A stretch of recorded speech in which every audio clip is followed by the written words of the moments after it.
खबर जो है उसका भी रुख कर लेते हैं। देखिए, ये तो ज्ञानवापी से जुड़ी हुई खबर हम आपको बता रहे हैं। लोकसभा में देखिए इस वक्त की तस्वीरें जो है वो यहाँ पर सामने आ रही है, किस तरह से अविश्वास प्रस्ताव जो है वो यहाँ पर पेश किया गया है। और बड़ी खबर ये है कि अविश्वास प्रस्ताव विपक्ष की तरफ से दिया गया था, अब वो स्वीकार कर लिया गया है। स्पीकर ओम बिरला की तरफ से कहा गया है कि लोकसभा में जो आपने अविश्वास प्रस्ताव दिया है उसे स्वीकार किया गया है। और सबसे महत्वपूर्ण बात ये जरूर स्पष्ट किया गया है कि उचित समय पर चर्चा होगी। नो कॉन्फिडेंस मोशन, यानी विपक्ष की तरफ से जो अविश्वास प्रस्ताव पेश किया गया था उसे अनुमति दे दी गई है। दूसरी तरफ राज्यसभा की अगर बात करें तो यहाँ पर विपक्ष लगातार मणिपुर के नारे लगा रहा है। दूसरी तरफ विपक्ष की तरफ से नो कॉन्फिडेंस मोशन को स्वीकार किया गया है। स्पीकर ओम बिरला ने कहा है कि उचित समय पर इस पर चर्चा की जाएगी। ये बड़ी खबर इस वक्त की हम आपको बता रहे हैं। बहुत बेहतर तरीके से नंबर गेम जो है वो विपक्ष भी समझ रहा है, लेकिन उसके बावजूद भी एक रणनीति के तहत यहाँ पर अविश्वास प्रस्ताव को जो है वो सामने रखा गया है। मेरे विचार में निर्णय हाँ वालों के पक्ष में हुआ, हाँ वालों के पक्ष में हुआ। माननीय मंत्री जी विधेयक को प्रस्तावित। अध्यक्ष महोदय, मैं विधेयक प्रस्तापित करता हूँ। Item number 17 doctor Virendra Kumar. माननीय अध्यक्ष महोदय, मैं प्रस्ताव करता हूं कि संविधान जम्मू कश्मीर अनुसूचित जातियां आदेश 1956 का और संशोधन करने वाले विधेयक को पुनर्स्थापित करने की अनुमति प्रदान की जाए।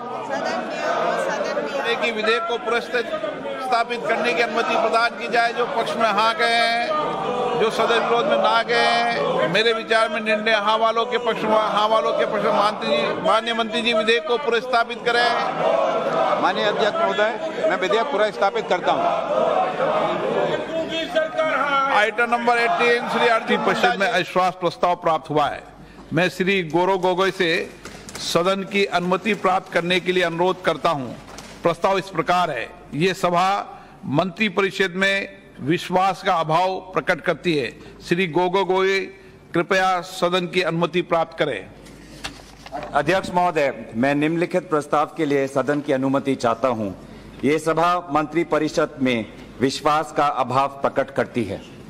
मैं उन सदस्यों से जो इस प्रस्ताव की अनुमति दिए जाने के पक्ष में ये अनुरोध करता हूं, अपने स्थान पर खड़े हो जाएं।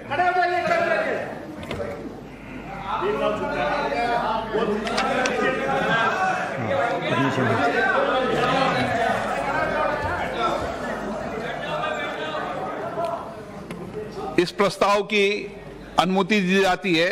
मैं सभी दलों के नेताओं से चर्चा कर और नियमों के तहत उचित समय पर चर्चा करने की तिथि से आप सबको अवगत करा दूंगा। Manish Tiwari ji. Mr. Speaker, sir, I rise to oppose the introduction of the said bills on want of legislative competence on 3 counts. First, it transgresses on the right to privacy. Number 2, it transgresses on the right to the separation of powers. And number 3, it suffers from the malady of excessive delegation. If the Speaker would permit, I could read out in detail as to what are the reasons for this. तो देखिए, चर्चा का वक्त जो है वो यहाँ पर तय किया जाएगा। लोकसभा स्पीकर ओम बिरला की ओर से ये बात कही गई है और उचित वक्त पर चर्चा यहाँ पर होगी। अलग अलग बयान भी इसी बीच में देखिए यहाँ पर सामने आ रहे हैं। प्रस्ताव जिसको मंजूरी यहाँ पर दे दी गई है लोकसभा में अविश्वास प्रस्ताव को, क्योंकि देखिए बेहतर तरीके से विपक्ष जानता है कि सरकार बहुमत साबित कर देगी, लेकिन ये एक तरीका है क्योंकि जैसे ये प्रस्ताव जो है वो मंजूर होता है उसके बाद प्रधानमंत्री का भाषण होगा और वो चाहते हैं कि प्रधानमंत्री यहाँ पर बात करें, क्योंकि मणिपुर मुद्दे पर बार बार यहाँ पर विपक्ष की ओर से कहा जा रहा था कि अगर हमें बयान चाहिए तो हमें प्रधानमंत्री का चाहिए। पुलकित इस वक्त हमारे साथ जुड़ चुके हैं ना।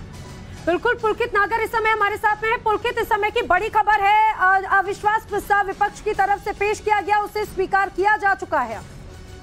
देखिए, लोकसभा में उसे स्वीकार कर लिया गया है, वहीं राज्यसभा के अंदर बहुत ज्यादा हंगामा हो रहा है। स्मृति ईरानी ने अभी विपक्ष को ये कहते हुए घेरा और बहुत तीखे अंदाज में घेरा कि वो सिर्फ मणिपुर पर चर्चा की बात क्यों कर रहे हैं, राजस्थान और छत्तीसगढ़ जैसे स्टेट में चर्चा की बात क्यों नहीं कर रहे हैं। तो कुल मिलाकर राज्यसभा और लोकसभा दोनों में अंदर भी और बाहर भी हंगामा हो रहा है। जी बिल्कुल हंगामा लगातार यहाँ पर देखने को मिल रहा है और ओम बिरला की ओर से, स्पीकर की ओर से पुलकित ये स्पष्ट कर दिया गया है, वक्त यहाँ पर पूरी तरह से तय किया जाएगा और उचित वक्त पर ये पूरी चर्चा होगी। पुलकित, देखिए, स्पीकर की तरफ से ये कहा गया है कि अविश्वास प्रस्ताव का नोटिस जो उन्हें मिला था वो उन्होंने स्वीकार कर लिया है, लेकिन नियम और तमाम दलों से चर्चा के बाद में वो उसका वक्त तय करेंगे कि कब इस अविश्वास प्रस्ताव को लाया जाएगा। लेकिन इस पर चर्चा अब होगी, ये तय हो गया है, स्वीकार इसे कर लिया गया है। जी।